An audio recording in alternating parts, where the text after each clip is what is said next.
O velho e o estrangeiro estão no jardim que fica nos fundos da casa.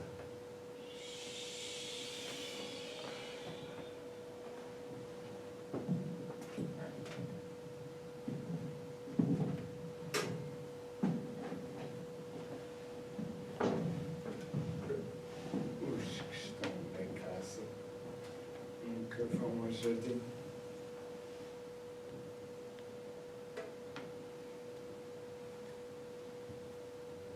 As portas estão fechadas e os postigos cerrados. Mas ouvimos, Sim, eles ainda estão reunidos alvos do candeeiro. Felizmente não os ouviram. Se não houver, o jovem. talvez saíssem. E depois, o que faziam?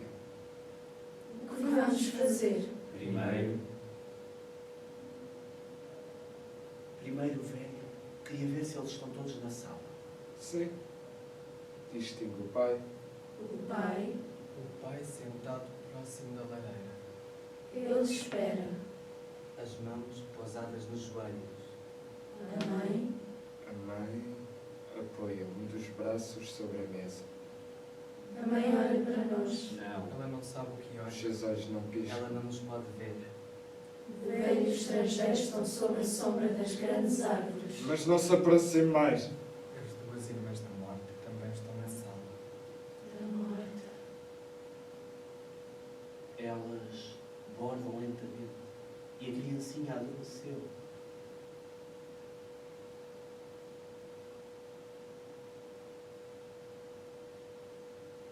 São 9 horas no relógio que está no canto. Eles não desconfiam de nada e não falam. São 9 horas. Se pudéssemos atrair a atenção do pai e fazer-lhe algum sinal. Ele virou a cabeça para este lado. Quer que eu bata a uma das janelas? É preciso que um deles saiba antes dos outros. Não sei quem escolher. É preciso ter cuidado. O pai, O pai está velho e doente. a mãe, A mãe também. E as irmãs são demasiado novas. e todos a amavam como nós raramente amamos. Como já não vai ser possível amar.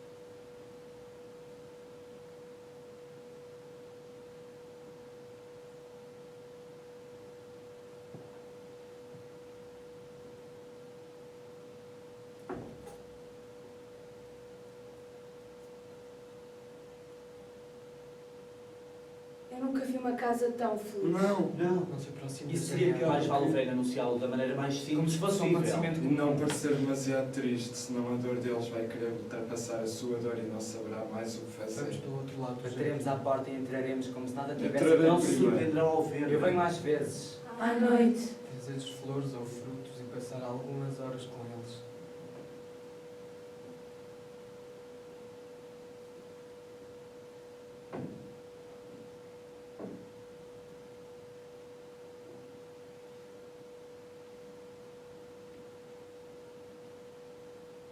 Porquê que o estrangeiro deve acompanhar o velho? Vá sozinho. Espero aqui que me chamem. Eles nunca me viram. Sou apenas um caminhante. Um estrangeiro. É melhor não estar sozinho. Uma desgraça que não se traz sozinho é menos líquida e menos pesada. Cismava nisso enquanto vinha para cá. Se eu entrar só, Terei que falar-vos do primeiro mistério. eles saberão tudo em algumas palavras e não terei mais nada a dizer. E eu tenho medo do silêncio que sei das últimas palavras que anunciam uma desgraça. É então que o coração se dilacera. Se entrarmos juntos, Digo-lhes, Por exemplo, depois de muitos rodeios, por exemplo, foi encontrada assim, flutuava no rio. as mãos juntas. As mãos dela não estavam juntas. Os braços pendiam ao longo do corpo. Está a ver? Escapou.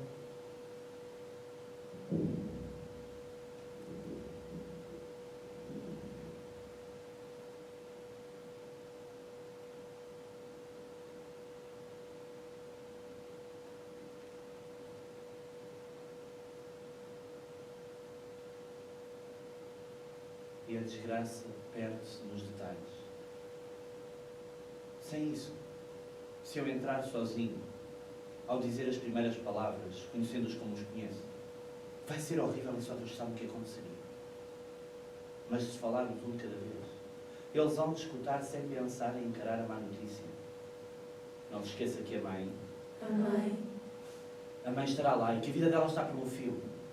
É bom que a primeira onda se quebre contra algumas palavras inúteis. É preciso que se fale um pouco à volta dos desgraçados e que eles estejam amparados. Os mais indiferentes Sem saber. partilham. Sem saber, partilham. Os mais indiferentes Partilham. sem saber. Uma parte da dor. Assim ela A dor, divide-se sem barulho e sem esforço. como o ar ou a luz.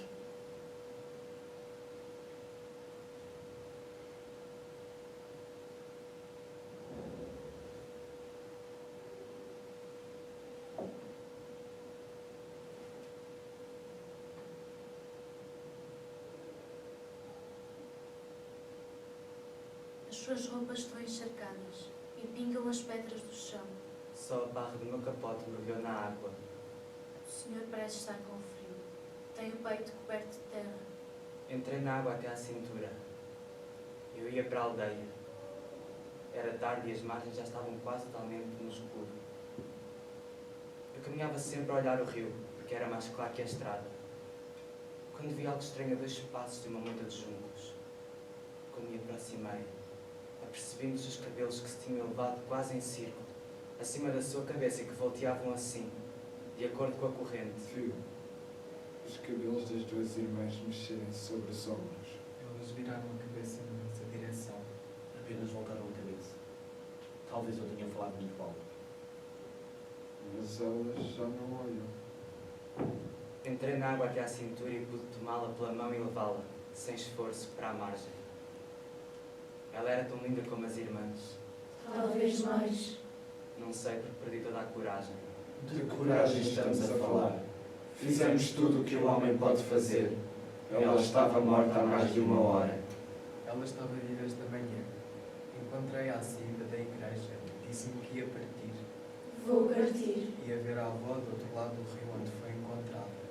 Vou ver a avó do outro lado do rio onde fui encontrada. Ela não sabia quando é que eu poderia voltar a ver outra vez. Vou ver a avó do outro lado do rio. Ela devia de estar no ponto de me querer pedir qualquer coisa. Vou ver a avó. Depois não usou e partiu bruscamente. Vou. Mas só agora penso nisso e eu não tinha percebido nada. Ela sorriu como sorriem os que se querem calar ou têm medo de não serem compreendidos. Ela parecia sofrer a espera. Os seus olhos estavam embaçados e quase não me olhavam. Alguns camponeses disseram que a viram vaguear pelas margens até o entardecer. Acharam que estava à procura de flores. Pode ser que a sua morte. Não se sabe. E o que é que se sabe? Ela talvez fosse como os que não querem dizer nada. E cada um traz em si mais de uma razão para não viver mais. Não olhamos para a alma como olhamos para esta casa. Elas são assim. Só dizem coisas banais e ninguém desconfia. Vive-se durante meses com alguém que já não é mais deste mundo e cuja alma já não se pode inclinar. Respondemos sem sequer imaginar o que se está a passar na alma. Elas mesmas não sabem o que são. Ela teria vivido como vivem as outras. Ela teria dito até ao fim da vida.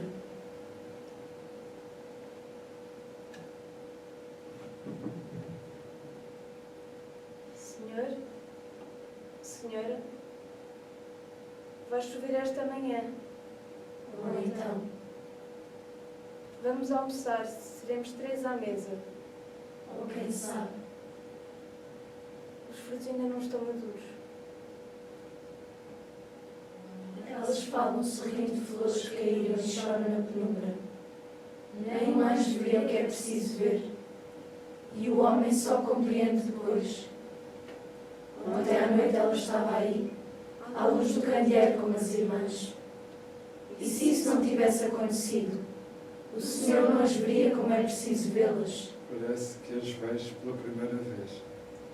É preciso acrescentar alguma coisa à vida cotidiana antes de poder compreendê-la.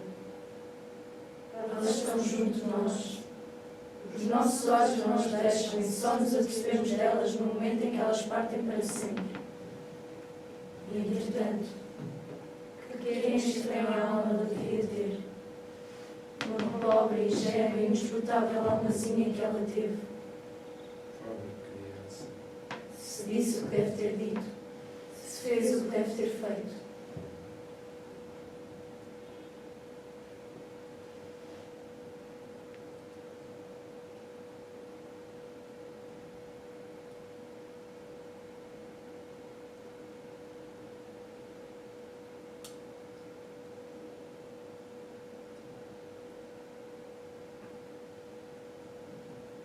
Eles sorriem em silêncio na sala. Eles estão tranquilos, não esperavam esta noite. Eles sorriem sem se mover, mas eis que o pai põe o dedo sobre os lábios. Ele mostra a criança adormecida no colo da mãe. Ela não as levanta aos olhos com medo de perturbar o seu sono. Elas não trabalham mais. Reina um grande silêncio. Elas deixaram que ir a seda branca recordada. Eles olham a criança. Não sabem que outros os olham. Também os olham. Levantaram os olhos. No entanto, não podem ver nada. Parecem felizes e, no entanto, não sabem o que há. Acreditam que estão a salvo. Fecharam as portas e as janelas têm grades de ferro. Reforçaram os muros da velha casa. Puseram folhos nas 3 portas de carvalho. Previram tudo o que se pode prever. Será preciso acabar por dizer. Alguém podia vir contar-lhe o modo brusco. Estava uma multidão de camponeses no lugar onde ela estava morta. Se um deles batesse à porta, Marta e Maria, estou com a menina morta. Os camponeses iam fazer uma cama de folhagens e eu disse à mais velha para vir rápido, para venirmos assim que eles se pusessem a caminho. Esperemos que ela venha. Ela irá comigo. Não poderíamos olhá-los assim.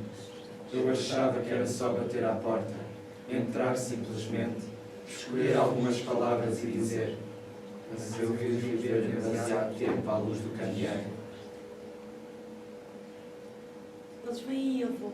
És tu? Onde é que eles estão? Já desceram as últimas colinas. Vieram em silêncio. Disse-lhes que rezassem em voz baixa. A Marta vem com eles. São muitos. Toda a aldeia acompanha os que a carregam. Eles tinham trazido luzes. Disse-lhes que as apagassem. Por onde vêm? Pelos pequenos atalhos. Caminham lentamente. Já é Já hora. lhes contou, avô? Até agora ainda não dissemos nada. Eles ainda esperam à luz do candeeiro. Olha, minha criança, olha. Verás alguma coisa da vida. Eles parecem tão tranquilos. É como se eu os visse em sonhos.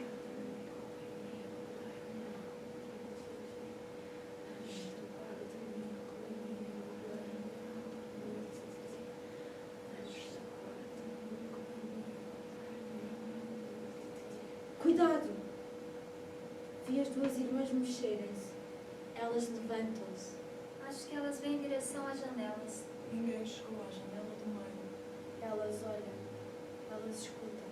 A mais velha sorri para o que não vê e a segunda tem os olhos cheios de medo. Tomem cuidado.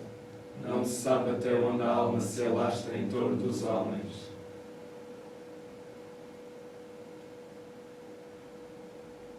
Avô? Não chores, minha filha. Também acontecerá conosco. Ouço a multidão. Estão tão longe que não os podemos distinguir. Eles seguem as ondulações do atalho. Reaparecem entre as folhagens iluminadas pela lua. Parecem numerosos. Quando eu vim, eles acorriam até mesmo nos arredores da cidade. Estão a fazer um longo desfile. Eles virão, apesar de tudo. E agora eu também os vejo. Caminham pelo campo. Parecem tão pequenos que quase não se pode percebê-los por entre a vegetação. São quase como crianças que brincam ao luar. Mais velha não sorria, avô. Elas deixam as janelas. Beijam a mãe. O pai também quer um beijo. Agora silêncio. Elas voltam para perto da mãe. E o pai segue com os olhos o grande pêndulo do relógio. Parece que elas rezam sem saber o que fazem. Parece que elas escutam a própria alma. Avô, não lhes digas esta noite. Estás a ver? Também perdeste a coragem. Eu sabia que era melhor não olhar. Tem piedade, avô. Tenho quase 83 anos e é a primeira vez que a vida me toca. Não sei porque tudo o que fazem me parece tão estranho e tão grave. Eles esperam a noite, simplesmente, à luz do candeeiro, como nós também esperaríamos, como eles. É isso, meninas. Tem piedade, avô. Eles estão aí, separados do inimigo por pobres janelas. Acreditam que nada acontecerá porque fecharam a porta e não sabem que sempre se passa algo nas almas e que o mundo não acaba na soleira das casas. Tem piedade, avô. Eles estão muito seguros da sua vidinha e não imaginam que tantos outros sabem dela mais do que eles. E eu, pobre velho, estou aqui, a 2 passos da sua porta, com a sua pequena felicidade entre as minhas velhas mãos que não ouso abrir. Tem piedade, avô. Temos piedade deles, minha filha, mas não há piedade para nós. Fala amanhã, avô. Fala quando amanhecer. Sou eu quem lhes vai dizer. Fica aqui, minha filha, e olha um instante. Desgraçados. Eles não podem esperar mais. Porquê? Não sei, mas agora já não é possível. Vem, minha filha. Paciência eles têm. Vem, minha filha. Vou eu. Quero ir consigo. Não, Marta, fica aqui. Senta-te junto à tua irmã neste velho banco de pedra encostado à parede da casa e não olhes. Tu és demasiado jovem. Não vais conseguir esquecer. Tu não podes saber o que é um rosto no momento em que a morte vai entrar nos seus olhos. Haverá gritos, talvez. Não te vires para olhar. Talvez não haja nada.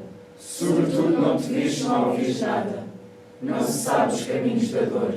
Eu mesmo não sei o que serei capaz de fazer ao ouvi-los. Aquilo já não pertence mais a esta vida.